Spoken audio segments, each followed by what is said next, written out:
जगाला शांतीचा आणि क्रांतीचा संदेश देणारे तथागत भगवान गौतम बुद्ध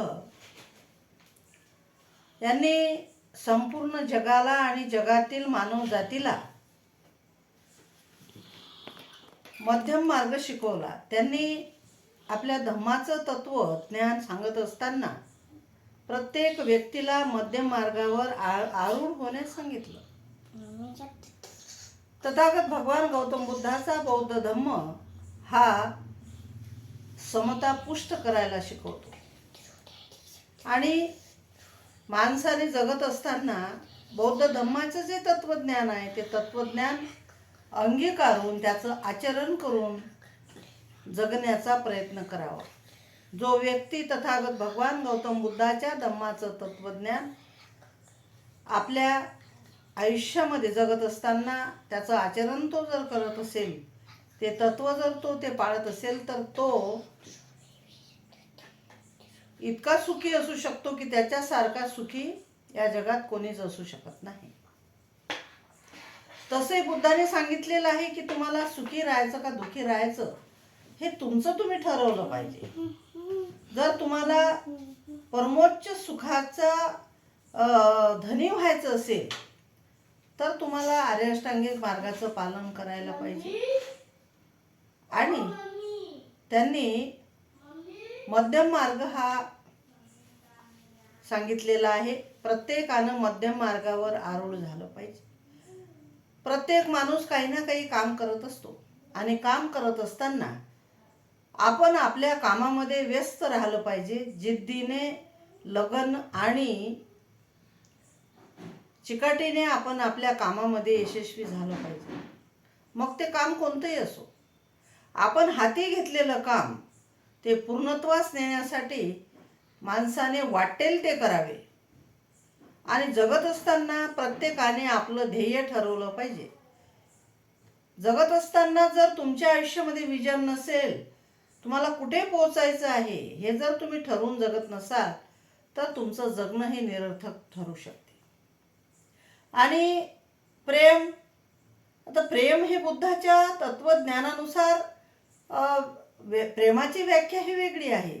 बुद्ध तर प्रेम सगळ्या प्राणी मात्रांवर, सजीव सृष्टीवर करायला शिकवतात. परंतु मानवी समाजामध्ये आपण जर बघतो तर प्रेमाची व्याख्या ही वेगळीच आहे. प्रत्येक काही अपवाद वगळून व्यक्ती शारीरिक प्रक्रियेला किंवा शरीरावर प्रेम करतात, देहावर प्रेम करतात. मग कोणाचं नाक, नक्षा, सौंदर्य काय असेल नसेल त्याच्यावर प्रेम करतात. तर हे प्रेम ठरू शकत नाही. आणि काम करत असताना परावलंबित्व माणसामध्ये नसावं. व्यक्ती हा जर परावलंबी जर झाला, तो जर स्वावलंबी जर जीवन जगत नसेल तर तो संपला. परावलंबित्व माणसाला कमजोर बनवते. परावलंबित्व माणसाला लाचार बनवते. याचा सहारा घे, त्याचा सहारा घे, या माणसाचा सहारा, त्या माणसाचा सहारा, याच्याकडून मला काही मिळेल, त्याच्याकडून मला काही मिळेल, हिच्याकडून मला काय मिळेल, ही तृष्णा आहे. तुमच्यामध्ये तृष्णा जर उत्पन्न झाली, त्या तृष्णेला जर तुम्ही समूळ नष्ट नाही केले तर तुम्ही कुठेतरी संपले. तुमचा जो मार्ग आहे तो मार्ग त्याच्यामध्ये अडथळे निर्माण होऊ शकतात. आणि म्हणून आपण आपलं काम करत असताना त्या कामामध्ये स्वतःला झोकून दिलं पाहिजे. इतरांचा सहारा घेत बसले तर तुम्ही तुमच्या ठरवलेल्या जे काही ध्येय असेल किंवा मार्ग असेल, तुम्ही त्या ठरवलेल्या ध्येयापर्यंत फार चांगल्या गतीने पोहोचू शकणार नाही किंवा तुम्हाला पाहिजे ते मिळणार नाही. परावलंबन हे घातक असते. याच्या त्याच्या भरोशावर जगणं हे कुठेतरी कुबड्या घेऊन जगण्यासारखं असते. माणूस स्वतःच खंबीर असला पाहिजे. स्वतःच एक म्हण आहे की पाय घालीन तेथे पाणी काढेन, असं व्यक्तिमत्व माणसाचं कणखर बनलं पाहिजे.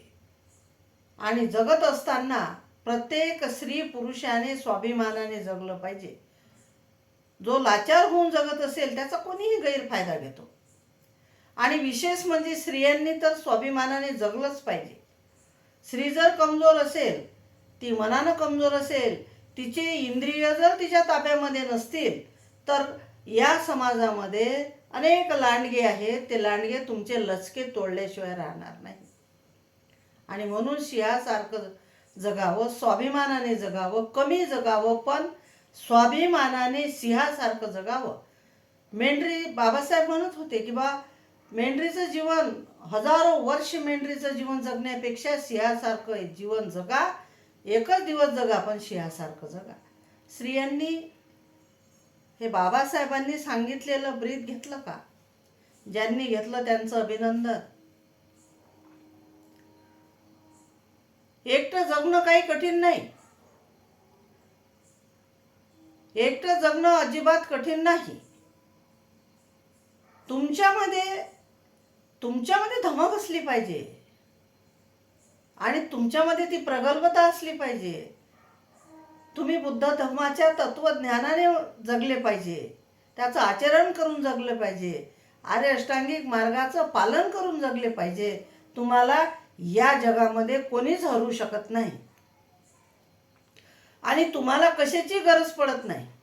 तुम्ही जर बुद्ध तत्वज्ञान अंगीकारून त्या तत्वज्ञानाचं जर आचरण केलं तर तुम्हाला या जगामध्ये कोणीही हरवू शकत नाही, कोणीही तुम्हाला त्रास देऊ शकत नाही, कोणीही तुम्हाला दुःख देऊ शकत नाही.